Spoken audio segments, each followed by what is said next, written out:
प्रिय विद्यार्थियों नमस्कार। आज हम व्यंजन संधि का समापन करेंगे। व्यंजन संधि के 3-4 छोटे छोटे नियम हैं, उन पे बात करते हैं। तो देखिए, नियम नंबर 8 पे चर्चा करूंगा। नियम नंबर 8 क्या है? दय संबंधी नियम है।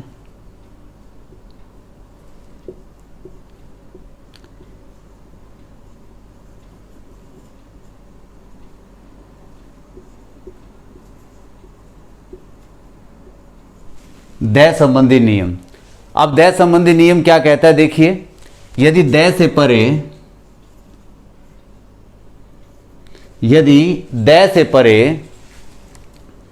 क ख, यदि दय से परे क ख त थ प फ या स आए, इन 7 ध्वनियों में से यदि कोई भी ध्वनि दय से परे आती है तो दय तय में बदल जाता है। अभी तक हमने देखा था कि हमने तय को दय में बदला था, यहां दय तय में बदल जाएगा, उल्टा है। तो कुछ उदाहरणों के माध्यम से बात करेंगे। देखिए, आपद जमा काल, शरद जमा काल, विपद जमा काल,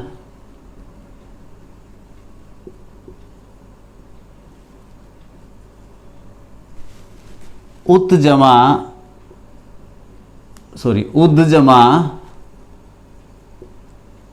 तम,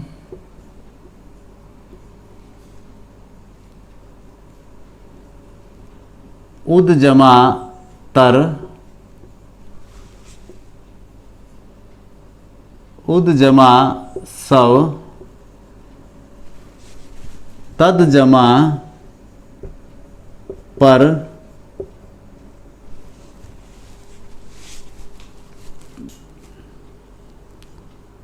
तद जमा पुरुष, तद जमा पुरुष, उत जमा उद जमा खात, उद जमा खात, संसद जमा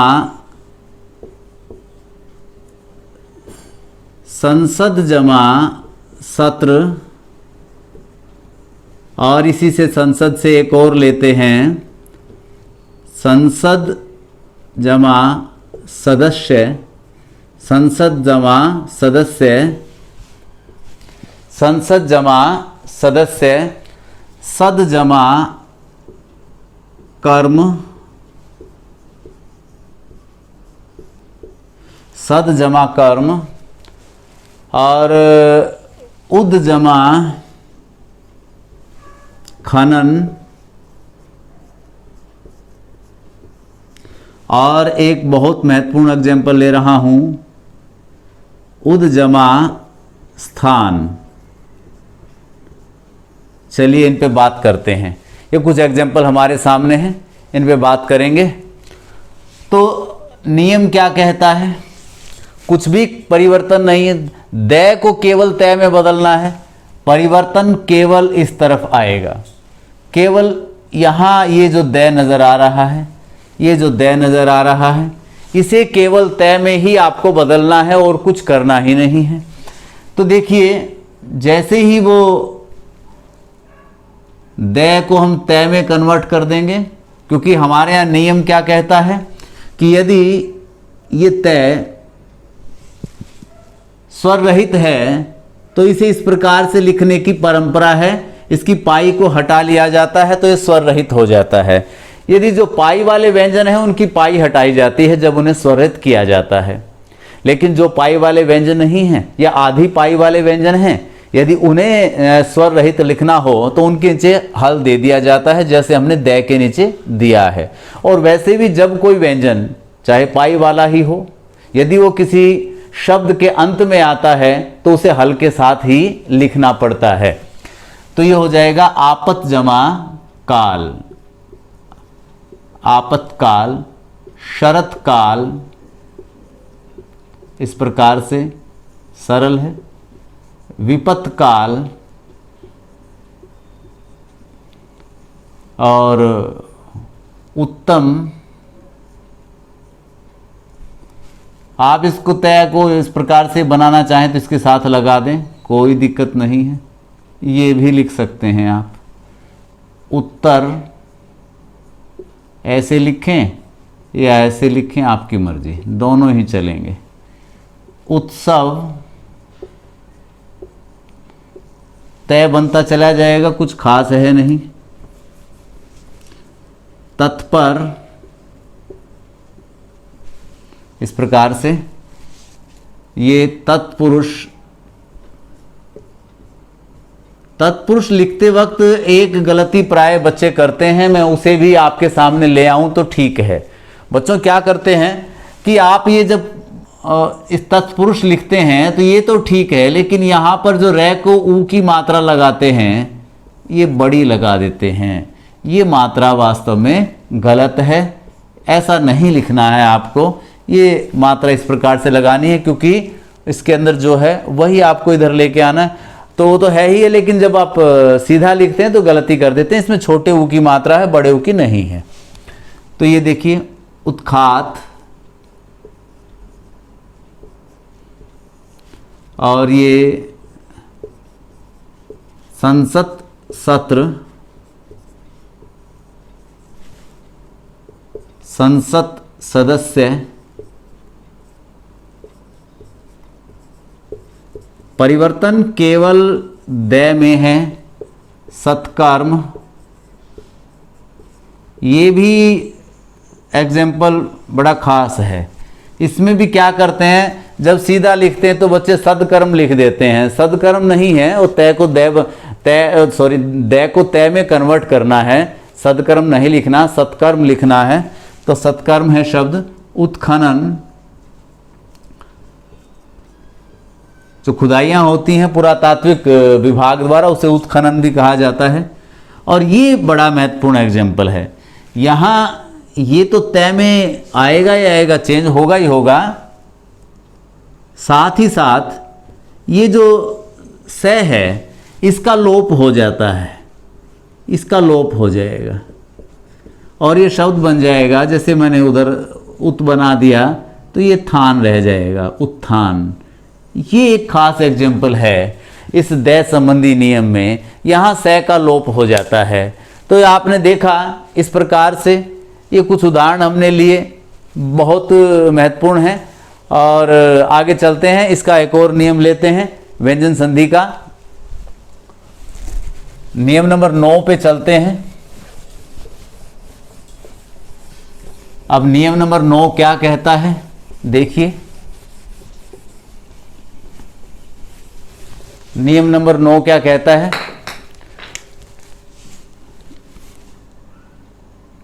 ये सत का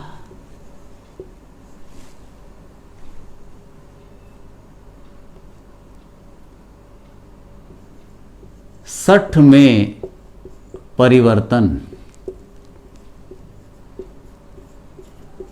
सत का षठ में परिवर्तन, इस प्रकार से। लेकिन ये होगा कब, देखिए बड़ा बेहतरीन है। यहाँ एक चीज ध्यान रखने की है, यदि नियम नंबर 9 है हमारा ये, अब ये कब होगा कि यदि ई ऊ से परे सत आए, यदि ई और ऊ से परे सत आए तो ही ये सत षठ में परिवर्तित हो जाएगा। सत का षठ बना देंगे, सत का षठ बन जाएगा। ये हल भी ले लेते हैं इनको, ये लीजिए, सत षठ में बदल जाएगा। तो लेकिन एक कंडीशन है कि इससे पूर्व ई या उ स्वर हो। तो एग्जाम्पल देखेंगे, प्रति जमा स्थान नी जमा स्था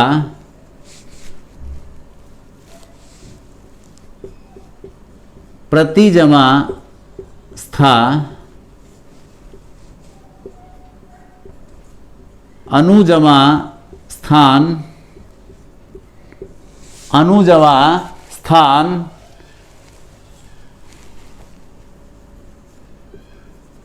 युधि जमा स्थिर युधि जमा स्थिर। और चलिए इनको बनाते हैं। देखिए, प्रति जमा स्थान, अब कुछ नहीं, ये सथ जो है यहाँ जो आप देख रहे हैं, देखिए अब प्रति तो ऐसा कैसा ही चला आएगा। अब यहाँ जो स है इसको हम श में बदल देंगे और थ को ठ में बदल दिया।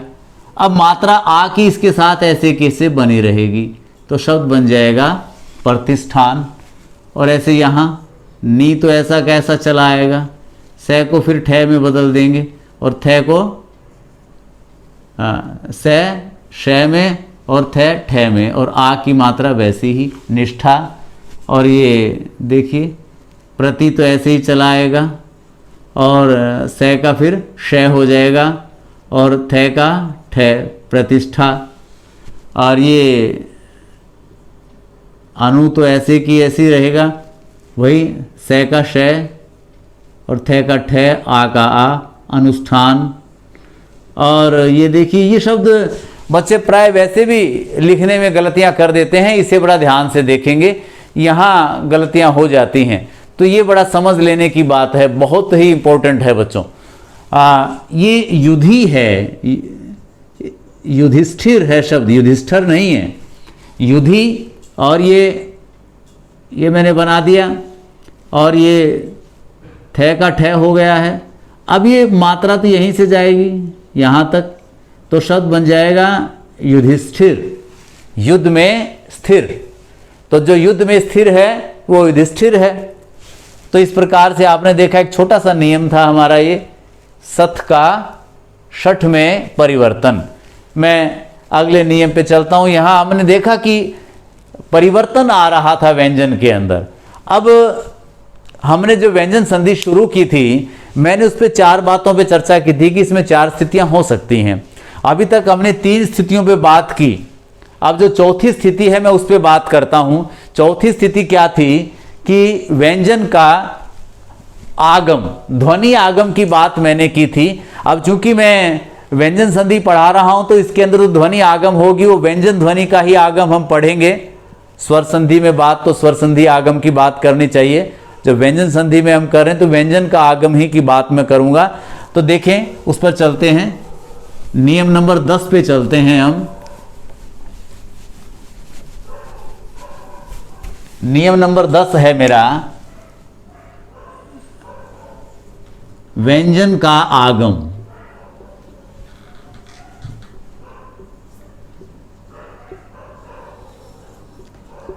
व्यंजन का आगम, ये मेरा नियम नंबर 10 है।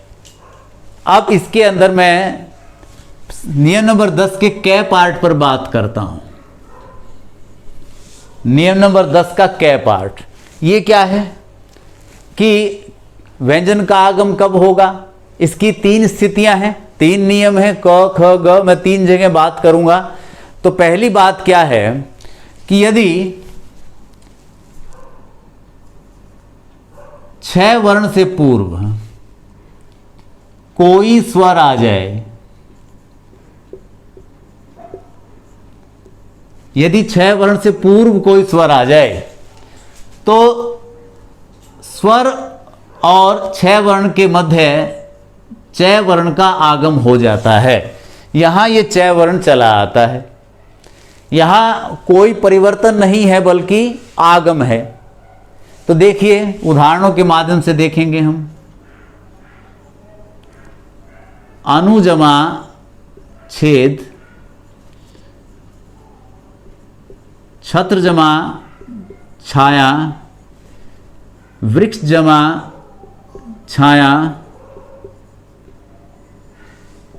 वी जमा छेद, लक्ष्मी जमा छाया, लक्ष्मी जमा छाया, स्व जमा छंद, स्व जमा छंद, स्व जमा छंद।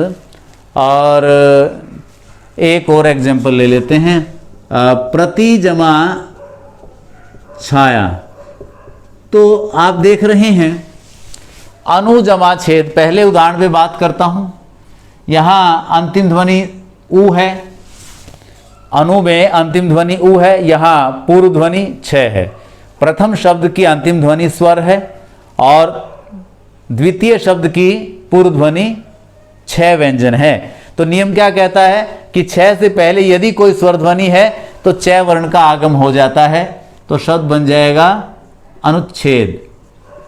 तो बड़ा सरल सा नियम है, कुछ सोचना ही नहीं। छ से पहले कोई भी स्वर आ गया बीच में च ले आएंगे, तो कुछ है ही नहीं खास। ये लीजिए छत्र छाया, इस प्रकार से छ बीच में लेकर आना है, कुछ सोचना ही नहीं है।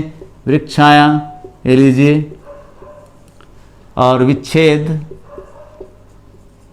कुछ विशेष नियम नहीं है। लक्ष्मी छाया, कुछ ज़्यादा विचारणीय है ही नहीं। स्वच्छंद, सरल सा नियम है बिल्कुल। प्रतिच्छाया, छाया की छाया, प्रतिच्छाया। तो इस प्रकार से देखा आपने कि यहाँ पर च वर्ण का आगम हो गया, व्यंजन आगम है, व्यंजन का आगम है, च का आगम है। मैं दूसरे नियम पे चलता हूँ। इसी में ख पार्ट पर चलते हैं। ख पार्ट क्या है? ख पार्ट की बात करता हूँ तो इसके अंदर बात करेंगे हम, किसका आगम होगा? हम बात कर रहे हैं ख वर्ण के अंदर आगम की, तो मैं श वर्ण का आगम होगा, श का आगम।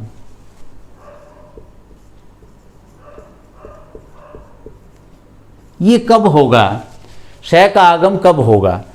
यदि परि के बाद, परि उपसर्ग के बाद, यदि परि उपसर्ग के बाद से परे यदि कर्ता, यदि क्या आए? कर्ता आए, कार आए, कृति शब्द आए,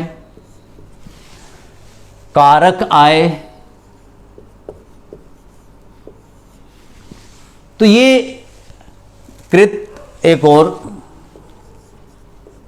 इन पांचों शब्दों में से कोई भी शब्द अगर परि उपसर्ग के बाद आता है तो ये बन जाता है, इनके बीच में एक आगम हो जाएगा।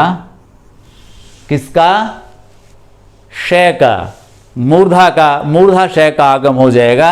उदाहरण देखेंगे, देखें जैसे परिजमा कार, परिजमा करण, परिजमाकार, परिजमाकरण, परिजमा कृति, परिजमा कृति और परिजमा कारक। अब यहां भी कुछ विचारने कोई खास बात है नहीं। क्या करेंगे? परि है तो इसके बीच में अब आगम ही तो करना है। ये लीजिए आगम कर दिया। परिष्कार वो वैसा कैसा है जैसे वहां बीच में हम च लेके आए थे, यहाँ बीच में श लेके आना है। परिष्कार, परिष्करण और परिष्कृति, और ये हो जाएगा हमारा परिष्कारक। तो इस प्रकार से यहां आपने देखा कि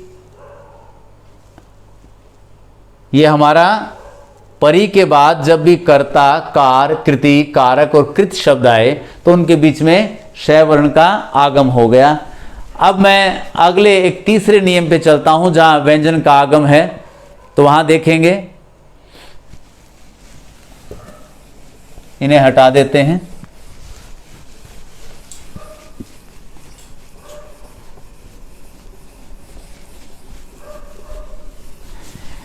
व्यंजन आगम में मैं तीसरी बात करता हूं, तो तीसरा ग पार्ट है हमारा इसका व्यंजन आगम का, और आगम होगा स वर्ण का आगम, स का आगम। अब स का आगम कब होगा देखिए, अब देखिए कब है स्थिति, यदि सम से परे कृति, करण, कर्ता, कृति, करण, कर्ता, कारक, कृति, करण, कर्ता, कारक और कार, इन पांचों में से कोई शब्द आए तो क्या होगा, ये जो मैं है ये तो अनुस्वार में बदल जाएगा और इनके बीच में आ जाएगा स वर्ण। यहाँ दो दो बातें हैं, व्यंजन का आगम भी है और मैं का अनुस्वार भी आपको बनाना है, यहाँ दोहरा काम करना है। ये ध्यान रखना कि व्यंजन आगम तो है ही है लेकिन मैं को अनुस्वार में भी बदलना है। ये खूब चलते हैं शब्द, समजमा कृति खूब पढ़ा है आपने, और ऐसे ही समजमा करण, समजमाकार खूब है, शब्द खूब है, समजमाकार, समजमाकृति, समजमाकरण। तो देखें, इनको बना के देखते हैं। अभी देखिए, मैंने कहा था कि मैं को तो अनुस्वार बना देंगे, अनुस्वार मैंने ले लिया। हम जानते हैं कि इसको अगर लिखना हो तो हम इस प्रकार से लिख देते हैं। ये ऊपर चला गया और आगम करना है स का, ये मैंने आगम कर दिया। यहाँ भी वही बात है कि ये पाई वाला व्यंजन है, स्वर रहित लेना है तो बीच में आ रहा है, मध्य में आ रहा है तो इसको हम पाई हटा देते हैं और बाकी ऐसे का ऐसे शब्द बन जाएगा संस्कृति। इसी प्रकार से ये लीजिए, मैंने मैं को अनुस्वार कर दिया और यहाँ पे एक स का आगम हो गया है, तो शब्द बन जाएगा संस्करण। प्राय पुस्तकों के विषय में नाम चलता है, शब्द चलता है कि इसका प्रथम संस्करण है, द्वितीय संस्करण है, इस प्रकार से। और ये देखिए, यहाँ मैंने मैं को अनुस्वार कर दिया और बीच में फिर से ले दिया और शब्द बन गया है संस्कार, बन गया हमारा संस्कार। तो बच्चों, इस प्रकार से आपने देखा कि ये यहाँ पर मैं को मैंने अनुस्वार किया है और स का हमने यहाँ आगम किया है। तो ये इस प्रकार से हमारी व्यंजन संधि पूरी होती है। मैं इसके बाद विसर्ग संधि शुरू करूँगा मेरे अगले लेक्चर में। तो हमने 10 नियम व्यंजन संधि के पढ़े। आज इतना ही, धन्यवाद।